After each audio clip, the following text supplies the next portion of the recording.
আসসালামু আলাইকুম প্রিয় দর্শক শ্রোতা, মহিলা অঙ্গন অনুষ্ঠান থেকে আপনাদের সবাইকে অনেক অনেক শুভেচ্ছা জানিয়ে শুরু করি আজকের অনুষ্ঠান। আজকের অনুষ্ঠানে আমরা আসলে নর্মালি যেসব প্রসঙ্গ নিয়ে কথা বলি ওই রকম কিছু না। আজকের অনুষ্ঠান আসলে আমরা একটা খুব সিরিয়াস ব্যাপার নিয়ে কথা বলবো। আপনারা সবাই হয়তো শুনেছেন বা টিভির পর্দায় অবশ্যই দেখেছেন যে সিরিয়া এবং টার্কিতে যে ভূমিকম্প হয়েছে গত 6 ফেব্রুয়ারি তারিখে 6 তারিখে যে ভূমিকম্প হয়েছে রাত্রিবেলা সমস্ত এই যে টার্কি আর সিরিয়ার বর্ডার সেখানে একটা বিশাল ভূমিকম্প প্রথমে হয়েছে, যেটা 7.8 ম্যাগনিটিউড। তারপরে উইদিন 12 আওয়ার্স আরেকটা ভূমিকম্প হয়েছে, সেটাও বিরাট ছিল, 7.5 ম্যাগনিটিউডের। দুই ভূমিকম্পতে দেখা যায় হয়তো প্রায় 7 মিলিয়নের মতো বাচ্চারা হয়তো ডিসপ্লেসড। যদি 7 মিলিয়ন টোটাল, তার মধ্যে হয়তো 2.5 মিলিয়ন বাচ্চা হয়তো ফ্যামিলি হয়তো আপনার সিরিয়াতে।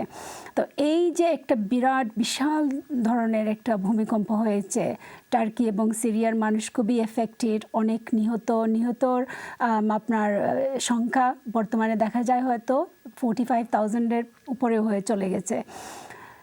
এরকম একটা বিরাট বড় ডিজাস্টার কিন্তু আমাদের লাইফে হয়তো খুব কম ঘটেছে, আর যদিও ঘটে থাকে আমরা আশা করব যেন এরকম আর না ঘটে। তো আজকের এই ভূমিকম্প নিয়ে আলোচনা করার জন্য আমার সাথে দুইজন গেস্ট স্টুডিওতে রয়েছেন। দুইজনই টার্কিশ ব্যাকগ্রাউন্ড, টার্কিশ অরিজিন, কিন্তু ইংল্যান্ডের সিটিজেন দুইজনই। ওনাদের সাথে আপনাদেরকে পরিচয় করিয়ে দেয়, ওনাদের সাথে আমি কথা বলবো, জানতে চাইবো যে এক্স্যাক্টলি অন দ্য গ্রাউন্ড অবস্থাটা কী। প্রথমে যার সাথে পরিচয় করিয়ে দিচ্ছি উনি হচ্ছেন হুলিয়া। আসসালামু আলাইকুম। Walaikum assalam. Welcome to the studio, welcome to the programme. Thank you for having us here today. You welcome. তারপরে দর্শক শ্রোতা যার সাথে পরিচয় করিয়ে দিব উনি হচ্ছেন বাতুল। আসসালামু আলাইকুম Batul. Alaikum salam. How are you? Good, thank you. Well, thank you for coming to the studio today. I know for both of you it is very difficult. This is a very real topic, and it's very real for you. For all of us, we are watching the situation as it's unfolding on television. It's news. It's one of the biggest disasters probably in our lifetime. But for you both, you are both affected and implicated because you have family members. So if I first come to you, Hulia, do you want to tell me a little bit about who do you have in Turkey, or is it Syria or Turkey? Your family? Turkey. Who do you have in your family in Turkey? So my whole family is literally there. All my roots, that's where my family originated from. So they originated from Kahramanmaraş, Elbistan. And my entire family from my mother's side are all there. So cousins, relatives, my marital sides are all there. So they have been affected dramatically with this. And Elbistan was the central of the second earthquake, and the first one was very close. So they went through both earthquakes with 10 hours in between. Yes. Okay, I'll come back to you for a bit more information. So I'll come to you, Batul. Batul, who do you have in Turkey? I have my whole family there as well, except from my siblings. On the day when the earthquake happened, I had, in the morning, I had a few messages asking how my parents were. I didn't know about the earthquake. And I quickly checked the news and, I found out about the earthquake. I thought of my dad, and I phoned him, and he was all, like everyone there were quite miserable because that's when I found out my cousin and his wife died. Actually, quite a few of my relatives have died, at least 8, and some probably 10 other friends, number of friends. And so there were 2 earthquakes, and as we were coming on air now, we also heard that, I think, Hulia, you were saying there is more earthquakes happening. Are these the aftershocks? These are the aftershocks, but they're very magnitudes strong. of 5.3, 5.2. And ever since February the 6th, these have been going on. I think we've had nearly over 4,000 aftershocks. So what is the impact of these aftershocks? Can you tell us? So although the government has told people that some of their houses are okay and they're livable, people are afraid to go back in. And when they do go in, they're back out. They have been traumatised throughout this whole ordeal. I just want to make one thing clear. the earthquake was at a magnitude of 7.7. 7.8 and 7.5. And then, but the locality of this, so what's been observed, or should I say the intensity of the shakes, is actually on a scale of 11. Okay, so the felt impact. Definitely. So we do say 7.8, and but the impact is on a scale of 11. 1 being the lowest where you do not feel it, 12 where everything is on the ground. Turkey has actually moved position on the geographical map 3 meters. Yes. 3 to 5 meters. A lot of places you have gardens in Hatay where you had the olive trees, 15 meters apart, you've got openings.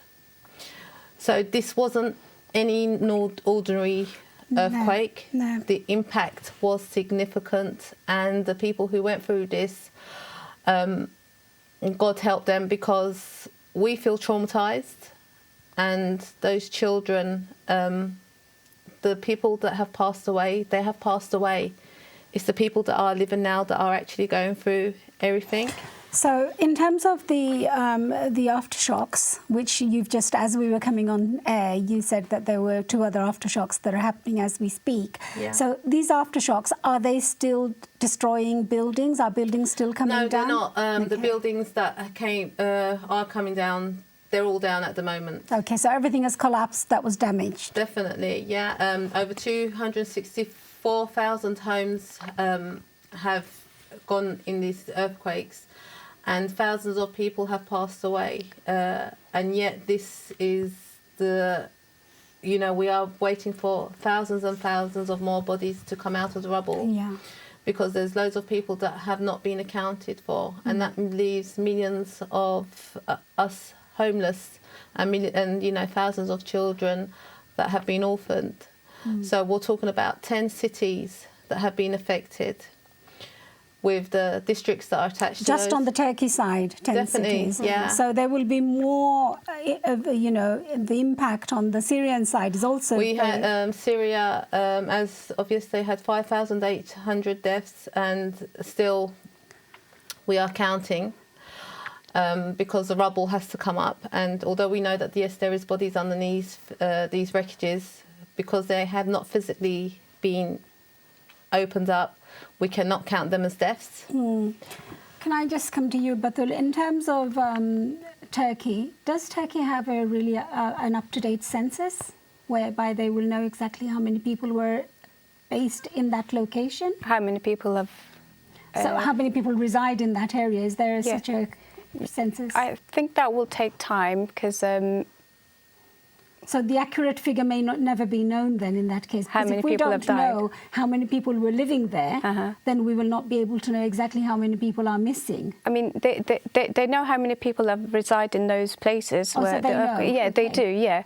But on the day, do you mean on the day? No, normally residents. Normally, yeah, they do know. And They do know. They know how many people have in died. this area, in these areas that are affected, roughly what was the population? I'm not sure. 13 million in these 11 cities. 13 million, yeah, have been affected.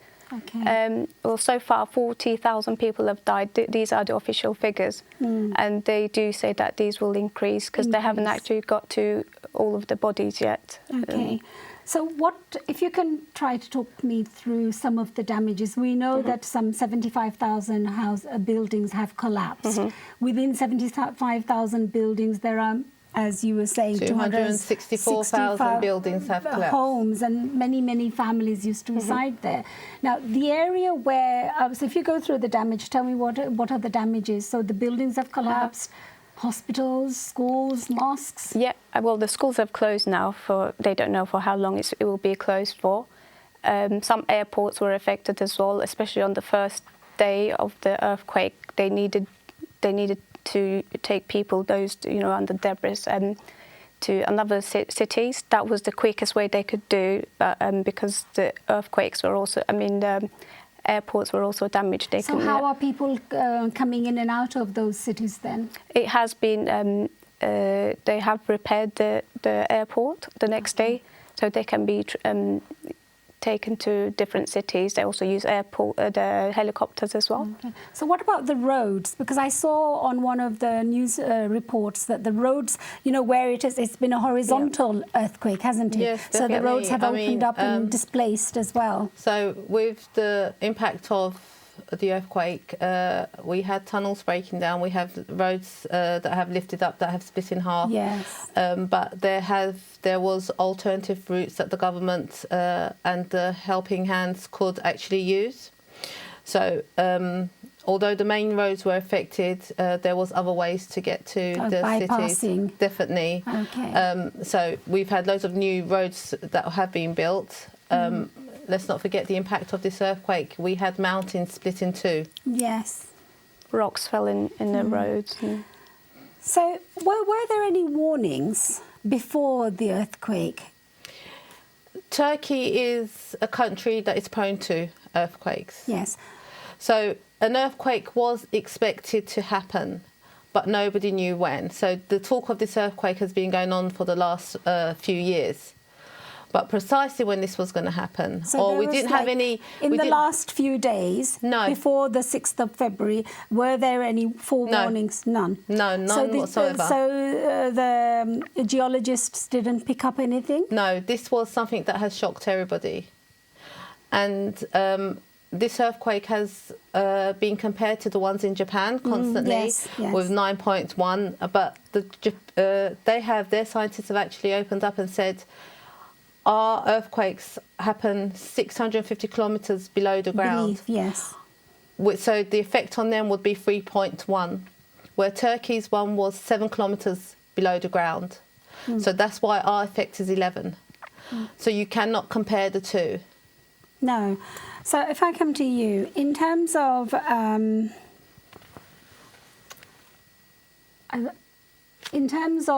the people who have died, bodies now being Buried. retrieved? They are, yeah. So how are they bringing out those bodies? Do they have foreign support, or is it the local people? Because on some of the news reports, what we saw, and I saw on one of the news reports that people were using like utensils, saucepans and things like that to remove the rubble, to bring out bodies. So has foreign support arrived on site, and what are they doing? Can you describe? Yeah, there have been rescue teams from all over the world, and they have been really helpful. They have saved lots of lives. As well as on the news, they showed that 2 men were found alive and came out. I think a 26-year-old young man and a 34-year-old. That's right. Came out. There were actually 3 people who were saved yesterday and today. Yeah. Oh, so this is clearly a miracle. A man so many and days. his wife were saved, but they couldn't save the 12-year-old. Well, he was saved, and then he passed away, sadly. So in terms of the location, so you're saying 10 cities or 11 cities, that has been impacted by the earthquake. It's all built, these are cities all around the same area, all around, Turkey and all Syria neighbour border. cities. So my understanding is this location was already prone to, as you were saying, prone to earthquake. Pressure was building there already, and it was known that there's going to be, this is a danger zone. If that was the case, then why were houses being built and people being habitating in those areas? I mean, as Julia mentioned, people knew there were going to be earthquakes, but they didn't know exact time when it would happen. But homes were built. There were homes buildings were there for people to reside. So why were these areas being occupied by people? Well, I guess that's due to the high population as well. And I was watching the news today. Some people were saying, although they knew this was the earthquake area, they still didn't. He admitted that he was just being lazy to, not to leave his hometown and take the risk. Probably, it's same again. They say there'll be a big earthquake in Istanbul, and the population of Istanbul is around 15 million. Is that what is expected? Well, earthquake in Istanbul? Earthquake in Istanbul was expected before this earthquake, actually. But yes, they are expecting another big earthquake in Istanbul, and that's what's being prepared for. But with the houses being built, extra things were taken out, precautions were taken out for buildings to be ones that withstand earthquakes, and these procedures were felt and they were followed through. But these buildings, the same architect that's built two of the same buildings, one's come down and one stayed, and they're neighbouring buildings. So it wasn't because of the material that was used or the architect being bad. It was just the intensity of the earthquake. So one of the arguments that's been going around on the news is that perhaps the infrastructure was not good, perhaps the building qualities was not good. So are you saying that that is not true then? Of course, I'm not saying that for everybody. And the government have put their hands, and they are on the back of the architects that have built the buildings, and each building that has come down, they are taking evidence from those buildings to have them checked out to see what the problem was, whether it was actually architectural or whether it was because of the actual earthquake and the impact that it did have on. Okay. So one of the other concerns that's been floating around on the news is that these cities that border Syria, where the impact has been felt, they are refugees who've come from Syria. Is that right? There are lots of Syrian people living in Turkey, particularly in those areas as well, and they have so many of them have also lost their lives, but they were living in. So was there some level of negligence on part of the government? Because one of the reports that I have listened to is that that the Syrian refugees had there was a bar in terms of boundaries. So the boundary was that they stayed within these areas, they couldn't go outside these areas, and the houses were, the accommodations, the buildings were housing only the refugees and not Turkish people. I haven't heard of that, but in one of the cities, Osmania, that's where my sister lives, and as far as I know, she's got neighbours living in Syrian neighbours living in the same flat, and the flat where my sister lived is quite sturdy, and there were Syrian people. So in that case, the news that we hear that the houses in those areas were not built to a high standard, and that's why the casualty is so much. Is that? No, that's not the case. That's not the case. No, that's not the case. And with the Syrians being neglected, this is all speculation. This is all people are trying to bring something else out of this.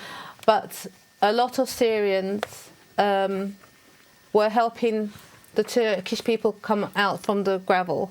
A lot of nobody said, "Are you Syrian? We're not going to help you." So this wasn't a zone that only accommodated Syrians. This is Turkish and Syrian people living side by side. Syrian people reside in Istanbul, Ankara, Izmir, Marmaris. So there is no boundary. Basically everywhere. They are everywhere. Okay. And nobody has defined them as Syrians and these other Turkish people. A life is a life, and a life must be saved, and that is what everybody done. Okay, that's very helpful. Thank you for clarifying that. So in terms of where things are now, what do the people need from the rest of the world immediately? Well, they obviously millions of people need new homes, and which they are. The government is planning to. Has promised to build home for every within single a year. person, Yes, by next year, this time hopefully, they will build new. They've already started as well, and they're currently living in those who are homeless now, living in shelters like tents, including my mum's sister and her brother. How are they coping in those tents in this winter? Yeah, well, my mum actually went to Turkey yesterday. She went to Istanbul, and then from there she went to the city where her relatives are, and they have everything they need. The government has helped in terms of food, the water, anything you can think of, the heater. Obviously, it's not as as luxury as you would live in your own home. So they will be expected to stay within those tents for a year whilst the homes are being built? They're trying to rehome them as well. There are lots of people from other cities. They invite those people to their homes, or if they have, free homes, they do locate them to them there. Can I just add to that? Yes, of course. a lot of hotels have been taken over by the government, and everybody's being placed in these hotels, empty homes, school dormants as well. That's why they have closed the universities to place the homeless people in these school dorms. And there's also containers that they have used with beds, and the tents ain't just normal tents. They are tents for the cold, where you can have a heater put in as well. This is something that is temporary at the moment for the immediate help. But in the future, a few months down the line, there will be prefabric houses, homes for these people to be living in. They will not be expected to live in a tent for a year. Definitely not. So what kind of help is the government offering at the moment? They are taking care of all the people that are homeless at the moment who have lost their homes. As long as they, whatever city they go to, as long as they let the government know that they are there, they are helping them with food, they are helping them with shelter, they are helping them with clothes, they are financial. I was shocked to see how the whole of Turkey has got together. Yes, of course. So everybody is helping everybody. A lot of people have moved out of the city, and the people that are actually there are people from other cities gone to help that city. But the government has gone up and beyond what was expected. I mean, first day, yes, definitely. As soon as it happened, in the early hours of the morning, 10 hours after the second one, that's when a lot of buildings actually went down on the second one. The government was not ready for the roads to be split, the mountains, the amount of effect that it had. But at the current moment, nobody is left without help, and they have gone above and beyond what was expected from them.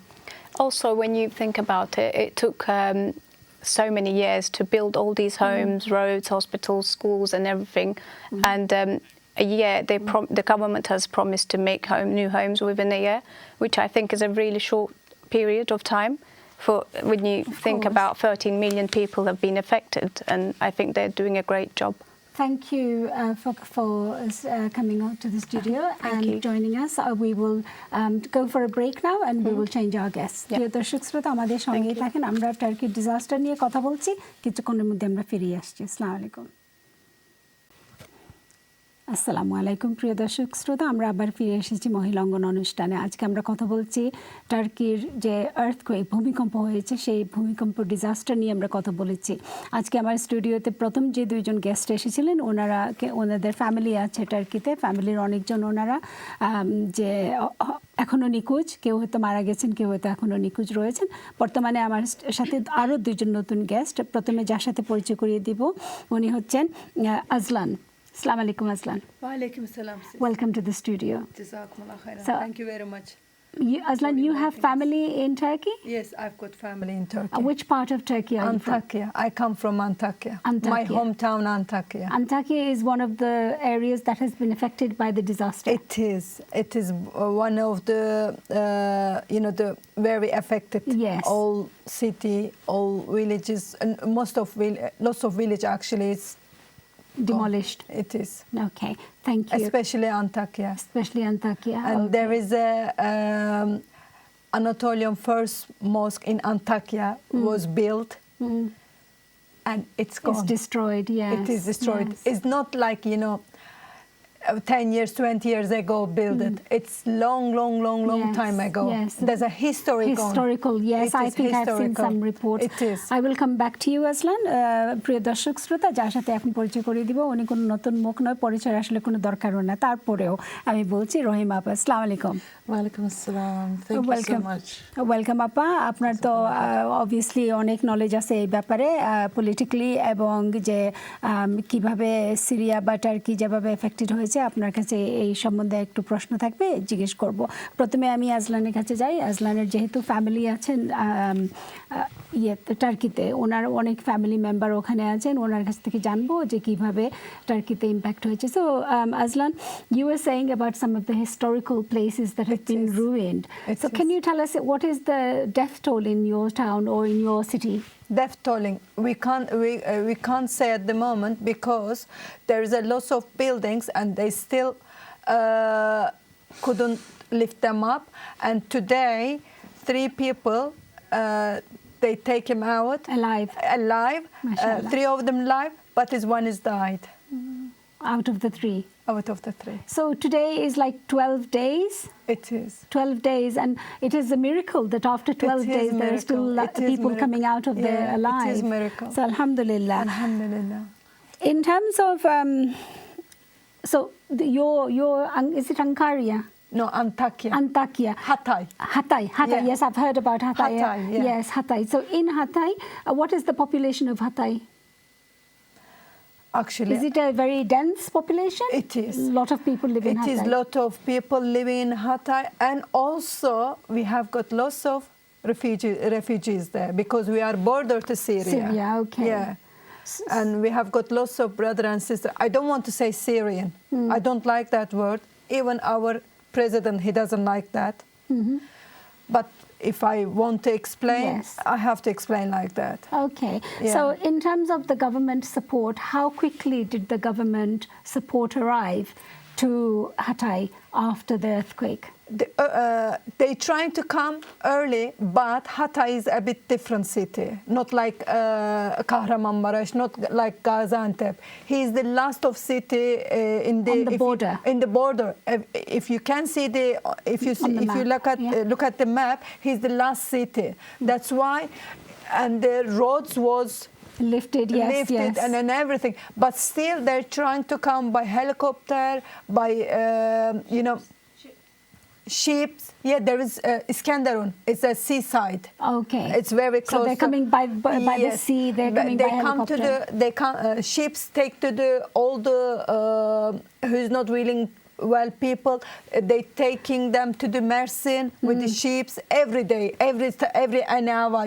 So one of the warships has come there as treating the injured as like a hospital. Yes, it is. Okay. It is. So in terms of women and children, what is the situation with women and children there? At the moment, Yeah. imagine they don't have any house, they don't have any things, but thank God they're trying to build them for things, container and also tent. But our government, he doesn't like, he's not happy with the tent. He's trying to change them to the container because weather is very cold. Yes. And they build inside wooden things. Frame inside. So, and he doesn't like to do that. He's soon as he's going to change it. That's a temporary, very temporary for a week maybe. So I saw yesterday the Turkish government has said that every house will be rebuilt. And they will build houses for all the families, and the buildings will be no more than 4-story. Yes. Is that something, do you think that's right? Yeah, it is, that's true. Also, you know what's happened? Where is my parents living? They are living in Iskenderun, yeah? And they living in like a 3 stores. Just a 3 store.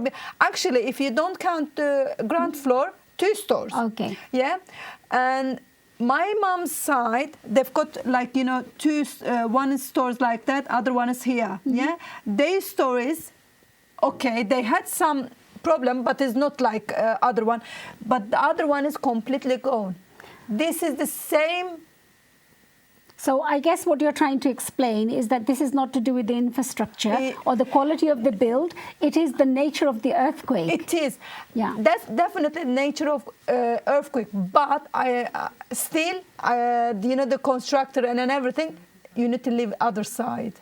Still something wrong there, but it's not main problem that. Okay. So in terms of support, how is the government supporting those children and families and the elderly people? They trying to give them a very nice health condition and everything, because our health prime minister, he's in Hatay. He rebuilt there like a temporary hospital, everything.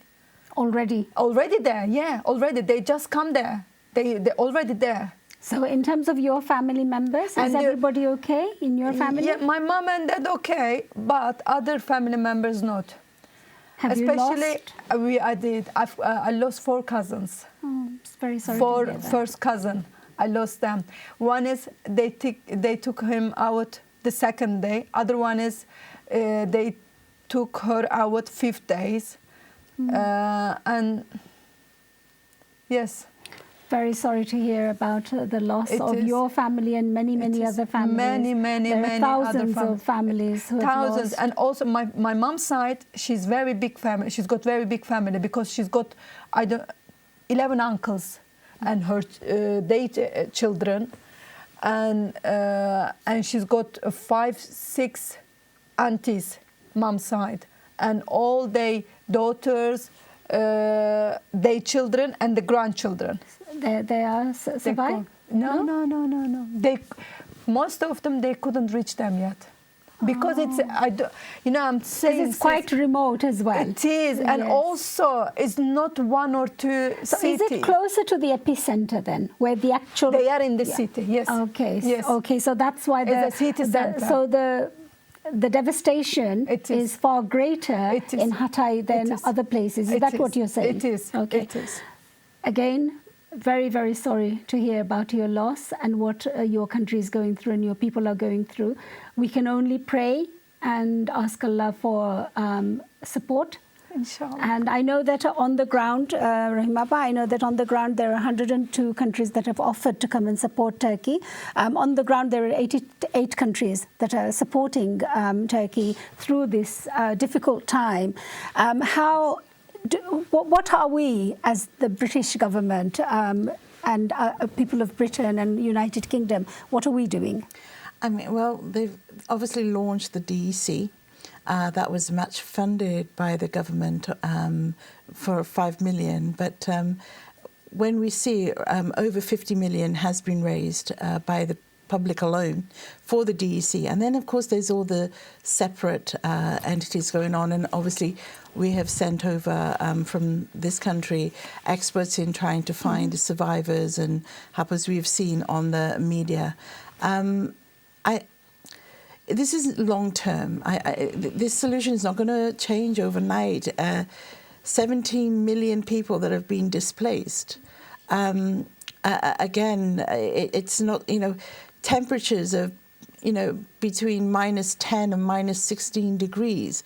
There are women and children who are, not one single government alone is going to be able to do that, let alone Turkey Prime Minister. It's unfair to say. But it sounds like the Turkish government is doing everything they can, and they're being very proactive, according to the Turkish people. I couldn't even imagine how UK, if this was to happen. And you have to remember the size of the earthquake was equivalent to that of the whole of the UK. It's that kind of area. So I couldn't possibly imagine how the UK would be able to treat that size, that area, that amount of people, not just rehousing, rehabilitating, but the search and rescue itself. Then there's the injured to think about, not just the death toll, which is over 41,000 at the moment. But you got to remember, not even 10% of the buildings that have collapsed have they been able to, sift through. Yes. Because as we move from, life-saving and to also recovery. there's constant aftershocks. So even as we were going on air here, one of the sisters was looking to say that there's been 2 other aftershocks happening as we were speaking. But the aftershocks, apparently there's about 4,000 aftershocks that has happened since the earthquake. Now, if we're talking about, 4,000 aftershocks, and each one of those aftershocks is actually at quite a high level of magnitude.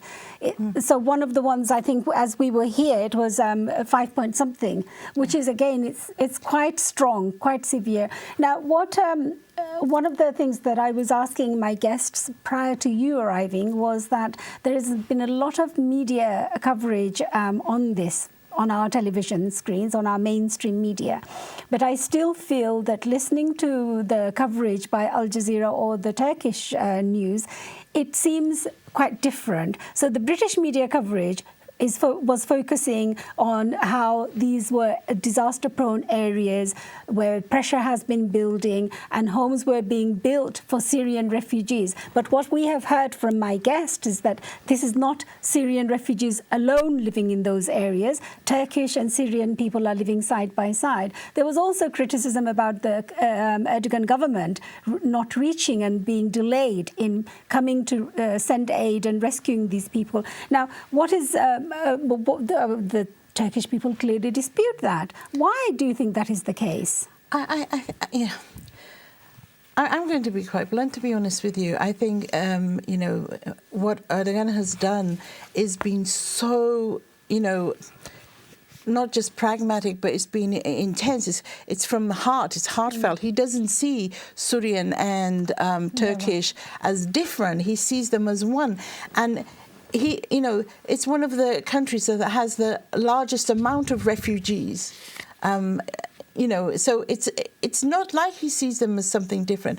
I think there's an election coming up. I think there are people so this who is want propaganda? to. I believe so. Propaganda. I believe that. It is propaganda. I believe that there is, is to an attempt to cause discord, and it's all right for me to say that because I can see that there has to be more done to look at why this is going on, and obviously there's another agenda. That's all I can think of is there is a different agenda.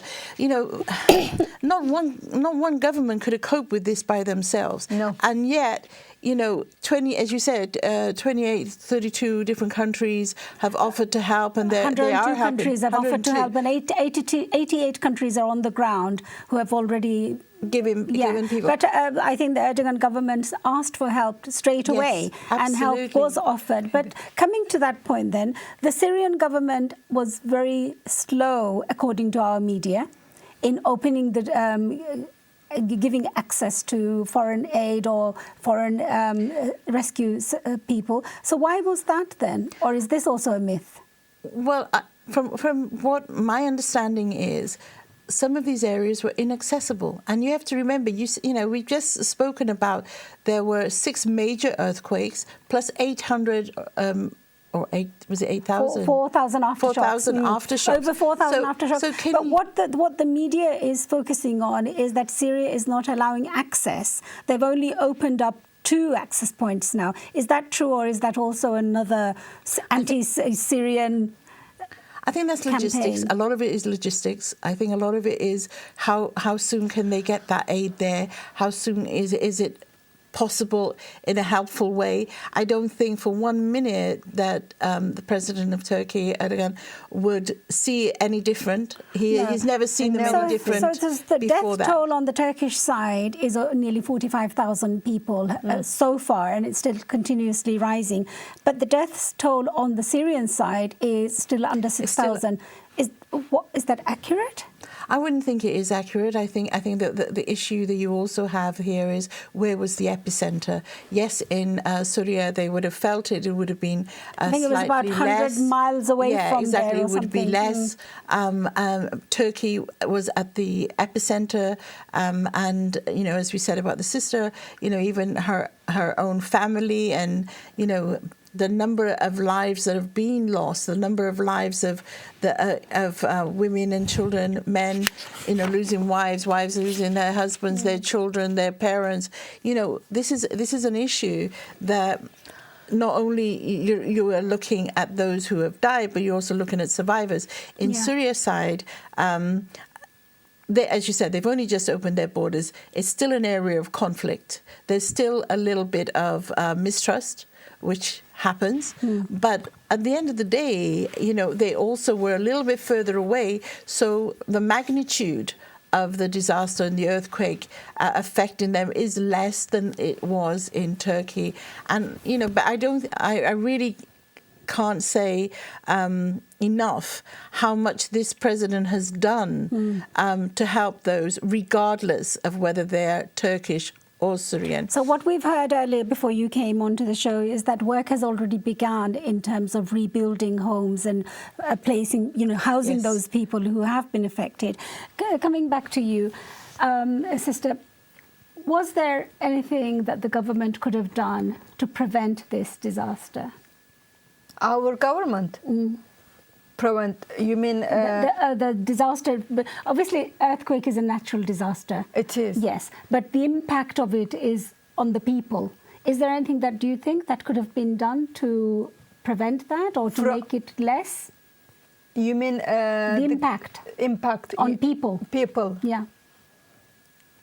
Impact. You mean? I just want to understand right. So things, one of the things that my guests earlier Yes. on, they were saying that Istanbul is also one of the areas It is. where there is going to be a big earthquake. Yeah, now it is. Istanbul is a very, very central place, Yes, very it busy is. place. Yeah. It's very highly populated. So if the government knows that there's going to be an earthquake in Istanbul, it is not possible that the government is going to move people out, is it? It is not possible to know that earthquake is going to happen, sister. This can be happen to any time, anywhere, anyone. Okay.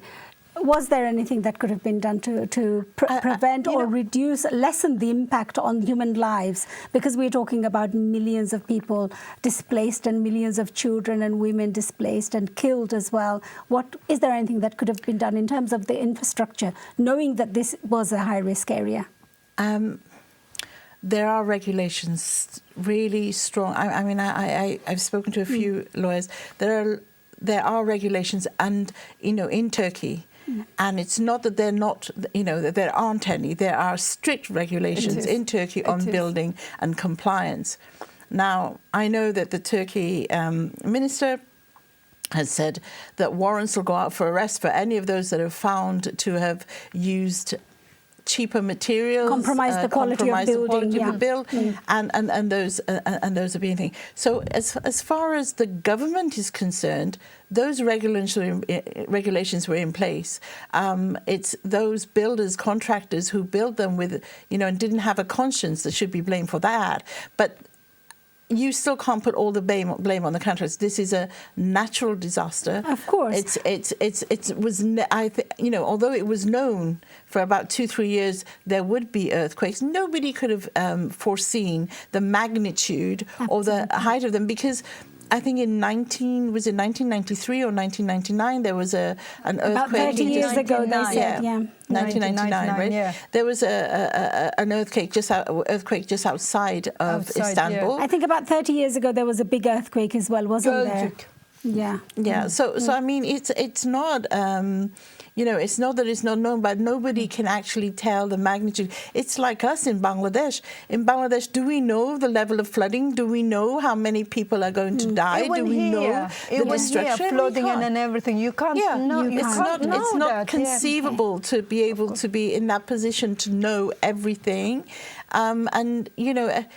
As far as the human disaster and the loss of life and everything, I'm sure that any government would not want to see that happen. So there's no deliberation. There's no purpose in it. And even though they're on a fault line, unfortunately, it's on a fault line. Turkey has fault lines running right the way through it. So, and Istanbul. I saw one of the scientific reports last night, and it just shows the red line that goes all the way round Turkey, and this is where the pressure is building, and it looks like the pressure building is quite serious, and any time it could just erupt anywhere. It's like a volcano waiting to erupt, isn't it?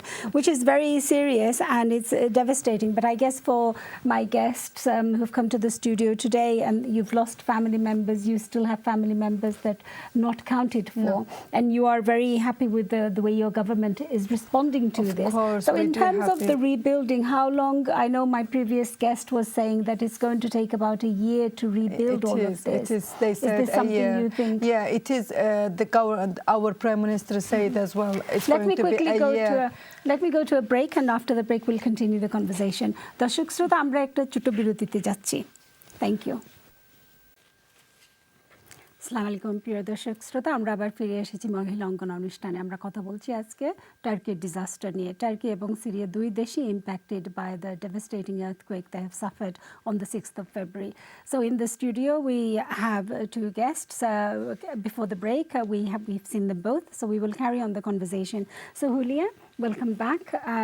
So tell me, Hulia, in terms of the people out there are millions of children and elderly people and women, but the children will be most affected by this trauma. How will the children be helped and supported? So there was over 500 children that family was actually in hospital or had passed away, the government actually put one teacher for 2 children.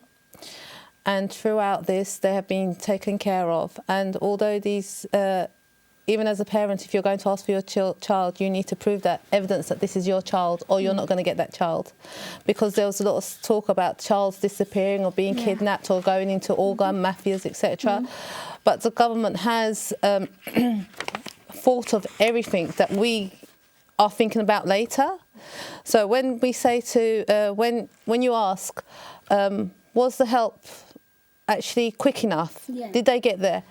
It wasn't something the government could just jump on. It needed to be planned, it needed to be programmed, it needed to be thought through thoroughly so the right help could get to the right places on the right time.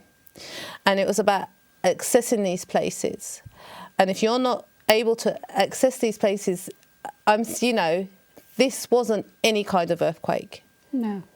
And nobody can come to me and say to me that this was any ordinary earthquake. It was not. Because even the country moved 3 to 4 meters. So how can you justify this? You as a Turkish person... Citizen.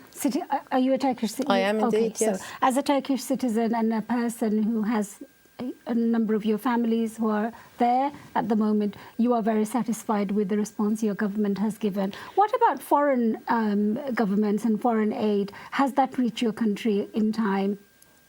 Oh, foreign aid, yes, it did. We are very, very grateful for all the help that has come. They have done a fantastic job. We couldn't be more grateful for them. We thank God that they were there, that they helped us. They fought like us. They did not care. It was a life that they needed to save, and that's what they were there for. And there are still, I think, about 88 different countries out there in Turkey at the moment. A lot of the rescue teams have actually pulled out at the moment. Okay. And it's more or less just the Turkish government doing, but there is a lot of helping hands with food supplies, etc., and actually distributing goods. A lot of places, even from the UK, we have sent enormous amounts of clothing, etc. And the places that have been affected, they've said enough is enough. We don't need this much clothes kind of thing anymore. We don't need... the government has actually provided us with more food than we actually had in our homes before the earthquake. As I say, they have gone up and beyond expectation. Everybody thought that this was the end of Erdogan because he would not be able to cope with this. But he has proven wrong to the world. And yes, we as a population, at first stand, when your heart is bleeding and your loved one is underneath rubble, of course you're going to say, where is the government? Where is the government? But when you actually realise the extent of what has happened, you thank God that you're still alive and your loved ones. And we are thanking God now that we can actually get our bodies out of the rubble in one piece. And I think the faith of God has helped us throughout this. And we know that it's not Erdogan's fault. We know it's not the government's fault. And whatever government was there, whether it be the British government, the Spanish government, the Italian government, this was something that everyone would have suffered in and would not know what to do. Thank you. Rahima Papnakachashi. So Rahima, in terms of the short and long-term need, what is going to be the short and long-term need for the women and children and people of Turkey and also Syria indeed? Short term, they're still calling out for blankets, for generators, for tents, just because of the interim. They as we've heard, President Erdogan wants to, and a lot of containers have been shipped there and have been donated, have been given, but that takes time. It takes time to erect, and as we've seen, there's been craters of 30 meters wide and 6 meters deep, roads that have just literally opened up and, fallen apart. So going back to accessibility, it's not about differences of people. Humanity is humanity. And one of the things that we know about our Turkish brothers and sisters is they see it like that. They don't see your color. They don't see your origin. They don't see, Syria, Turkey or anywhere else. brothers and sisters are part of the ummah and part of humanity. It's humanity that counts. And the other thing is that they're helping. Even it doesn't matter. They're not asking you, are you Muslim or non-Muslim? They're not asking you, are you from Syria or are you from Turkish? We'll help you or not help you. The whole thing is being sought out as this is a humanitarian crisis. Let's address it. So short term, still we need blankets, tents, generators. Definitely generators. -16, -10 degrees in some areas. It still needs to be addressed. I mean, that's the one. They're the three things they're asking for. Yes, food is being distributed, as Sister said. But I think one of the other, important things that we have to remember is ongoing aid, ongoing help, because there are a lot of people who are going to be suffering from PTSD. So the mental health, physical health, rehabilitation. We've heard about people. Their homes are still standing, but they're too scared to sleep in them. Of course, and there's constant aftermath. Yeah, there's still constant aftershocks. So this is not like, we'll just pile in the aid and get them all housed. There's a long-term So in terms of the trauma yeah. that children and people have suffered, which will be the PTSD going forward, where is all the psychological help going to come from? Is it going to be from Turkey or people around the world? Are we going to support them with our counsellors, psychologists and trauma-informed practice people? I think there will be a call for that. I mean, obviously, if the mother tongue is Turkish and not English, you will want to be able to say things. Yeah. So I think a lot of allocations will be given from all around the world. Turkish communities from all around the world are offering everything.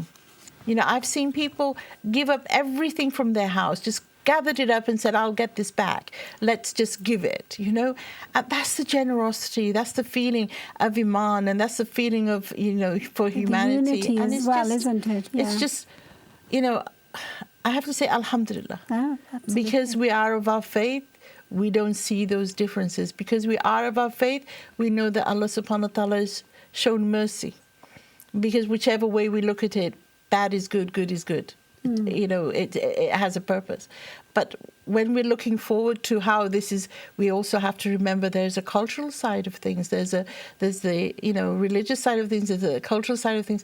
All that has to be handled. And then there's politics. And then there's politics. And then Absolutely. And what we don't need is British media or any other media trying to cause a split, a dissent where there isn't any. Absolutely. Thank you, Rahmaba. So coming back to yourself, Hulia, in terms of the risks for, now we will have a lot of children, and you mentioned something like the information going around, children being kidnapped, of course we know they're displaced, families are displaced, and there are about 7 million children within this. So what are the risks to children and young girls and young women in all of this? The risk to young girls it's the same risk to young boys, etc. as well. The government is trying to do their best. There has been a call for foster carers. Okay. Because there will be a lot of children who have lost their parents. Over 250,000 people within Turkey have actually put their names forward to be foster carers for these children to home them. But of course, again, this isn't going to be here you are, you're a foster care, you take this child. This needs to go through a system as well. Absolutely. So although we have people that have already been assessed, etc., they will be first priority with these children, and therefore the others will be assessed as soon as possible. So once the assessment and the foster placing has happened, then there will need to be support for those children, because they would have lost, some of them would have lost definitely, mothers, and that fathers, support is, everybody. Of course, and that support is available to them through the government's NHS services or through. Does Turkey have a welfare NHS service? Of course they do. Yes, they do, and. In fact, their NHS, their health system is way better than the UK's. A lot of people from the UK are actually going to Turkey for all their health treatments, their operations, their dentistry. And it's not private? No, the They've got private care as well, but you get much more care from actually the NHS in Turkey. Okay, so in terms of, you know, people like psychologists and counsellors and therapists, is Turkey equipped to deal with the magnitude of this level? Not to this degree, definitely not. You know, nobody can say to this degree that they are, because it's not just the children, it's the adults within this as well. It's the people that have lost all their loved ones. Even if you haven't lost a loved one, you've lived that earthquake, and this is going to have a reflect on your life. But of course, I believe that if the government need this, they are not afraid to call for that help. They will ask. They will definitely And we've already seen this, haven't we, from the government, that he was very quick to ask for international support. You were saying. And you know, again, with regards to the care and moving forward, of course, you know, it's not going to be just down to what healthcare officials are already there, because this magnitude of help that's required and needed is something looking, you know, as I said, moving forward, there will be those offers of help. University of Greenwich are already training a number of care workers, and they said, we understand they don't understand the language, but we've already made arrangements that they can help, even if it's with feeding a patient, because of the amount of people that are injured. And they will need a lot of medical supplies. Exactly. So you talked about right at the beginning how we have fundraised, and I think it was quite something really interesting that I think it was on the second or third day that Channel 4 started doing the fundraising, and we did that. Turkey doesn't want any more clothes. I think they have enough clothes, as we've heard from Julia. But money will, I'm sure, money and medical supplies will be something that... So as we said, it's money, medical supplies, heating. They need the generators, they need the tents, they need the blankets. So there's a warship out there, isn't there, already acting as a hospital. So what else do you think is needed, and what else can countries like us can provide? As we said, it's more than one city. Yes, we're talking about 11 cities. 11 cities that where not only hospitals had collapsed, but schools, major masjids, major areas, community. People have lost their businesses. So it's not like, okay, the earthquake's over, we can go back to business. They don't have that. They don't even have their home. So it's rebuilding the entire infrastructure, the roads, not only that. The roads, the homes, the businesses, and helping people stand up again on their 2 feet. So what are we doing from United Kingdom, from Great Britain? What are we doing to support? I think the main, obviously, it was the search and rescue was the first priority, and then it was the launch of the DEC so that they could work with charities on the ground. So the major charities would be able to work and it'd be distributed. So, for that there was transparency, and there's a way to. Accountability on those things.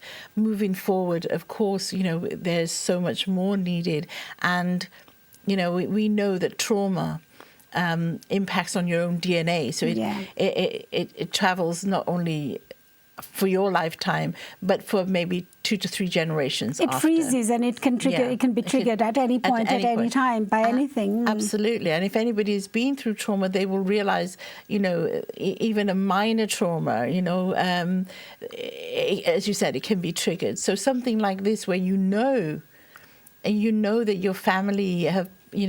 Members of your family have passed, that the buildings have collapsed. As I said earlier, there are people who have buildings, but they won't go in them because they're too afraid. So how, there has to be, a way to move forward. There has to be sessions. There has to be healthcare. There has to be looking at, healthy mind, that kind of thing. Because if we don't look at the mental health later on, it's not just the survivors, but the survivors' children and the family, and the generation after, and then even then we would say it's talking about the children, 250,000 children that need to be resettled. That needs constant. It's not just next 2 years, 3 years, 5 years.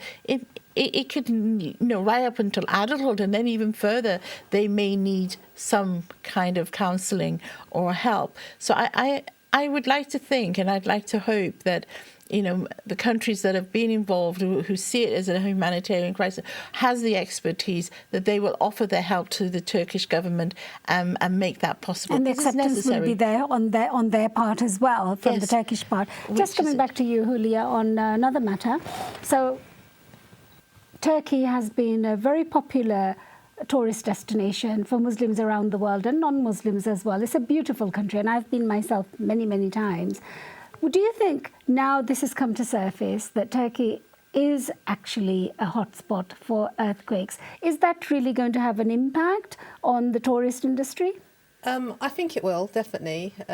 Even yesterday I was at another dinner to Sisters Forum and somebody there, the ambassador there asked me, he said, "Oh, so I don't think you'll be going to Turkey for a while."